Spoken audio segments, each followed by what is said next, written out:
Halo teman-teman, kembali lagi bersama saya Niwayan Anggis Riwahyuni dari Program Studi Pendidikan Biologi Universitas Pendidikan Ganesha. Pada kali ini saya akan mempresentasikan salah satu mata kuliah struktur hewan, yaitu jaringan tulang. Jaringan tulang merupakan jaringan pengikat yang bersifat khusus karena memiliki fungsi sebagai penyokong struktur tubuh. Selain itu, jaringan tulang juga memiliki fungsi sebagai pelindung bagi organ-organ vital seperti otak, paru-paru, dan jantung. Jaringan tulang dibagi menjadi dua kelompok besar, yaitu jaringan tulang rawan dan jaringan tulang sejati. Jaringan tulang rawan dibagi lagi menjadi tiga, yaitu jaringan tulang rawan hialin, fibrosa, dan elastis. Sedangkan jaringan tulang sejati dibagi menjadi tulang woven, tulang kompak, dan tulang spons. Yang pertama yang akan dibahas yaitu jaringan tulang rawan hialin. Jaringan tulang rawan hialin merupakan jaringan yang dilapisi oleh perikondrium. Adapun perikondrium merupakan suatu lapisan tipis yang terdiri dari jaringan ikat fibrosa.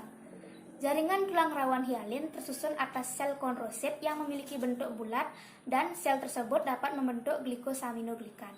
Selain itu, sel kondrosit juga memiliki fungsi sebagai pembentuk jaringan ikat dan terletak di dalam lakuna. Matriks dari jaringan tulang rawan hialin memiliki warna kebiruan dengan serabut kolagen. Fungsi dari jaringan tulang rawan hialin sebagai pembantu dalam persendian dan menguatkan saluran pernapasan.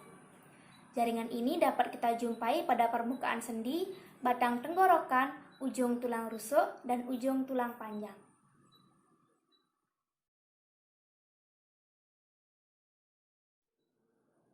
Yang kedua yaitu jaringan tulang rawan elastis.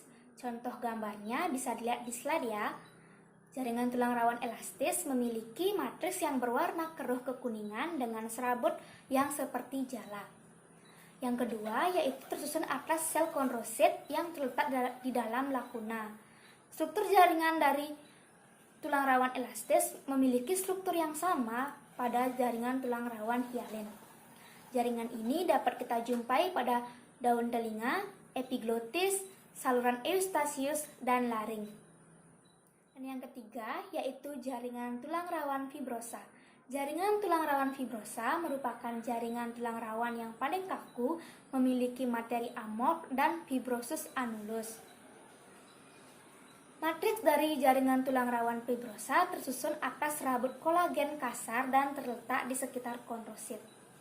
Kondrositnya bersifat asidofilik karena mengandung serabut kolagen dan tersusun secara aksial dalam baris yang panjang. Jaringan tulang rawan fibrosa dapat kita jumpai pada pertulangan kemaluan. Selain itu, karakteristik dari jaringan fibrosa tidak memiliki perikondrium. Selanjutnya yaitu jaringan tulang sejati. Yang pertama yaitu jaringan tulang woven. Tulang woven ini ditemukan pada proses pembentukan tulang yang tersusun atas serabut kolagen dan dilapisi oleh osteoblas. Serabut kolagen dari tulang woven ini tidak beraturan, dan selain itu, tulang woven juga tersusun atas periosteum.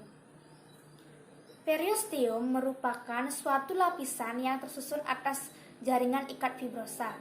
Osteoblas dari jaringan tulang woven melekat pada permukaan tulang dan diberikan nama bone lining.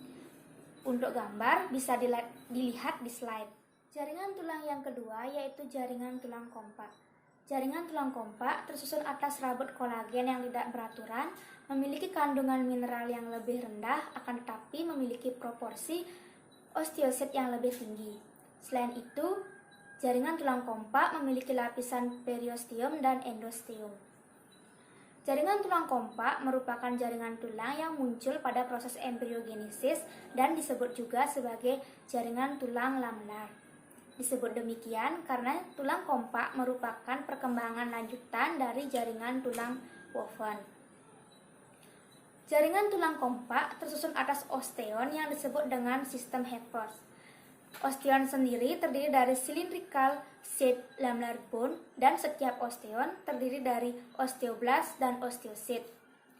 Jaringan tulang kompak dapat dijumpai pada tulang paha, tulang betis, dan tulang pipa. Contoh dari gambar jaringan tulang kompak dapat dilihat di slide. Jaringan tulang yang terakhir yaitu jaringan tulang spons. Gambarnya bisa dilihat di slide. Karakteristik dari jaringan tulang spons yaitu tersusun atas trabekula. Trabekula ini berperan sebagai struktural support atau struktur yang mendukung dari jaringan tulang spons. Jaringan tulang spons berperan dalam remodeling pada permukaan endosteal, tidak memiliki sistem Heppers, matriks bepori, dan dilindungi oleh endosteum. Selain itu, jaringan tulang spons juga memiliki osteosit yang sangat sedikit. Jaringan tulang spons dapat kita jumpai pada ujung tulang panjang, persendian, dan bagian dalam tulang belakang.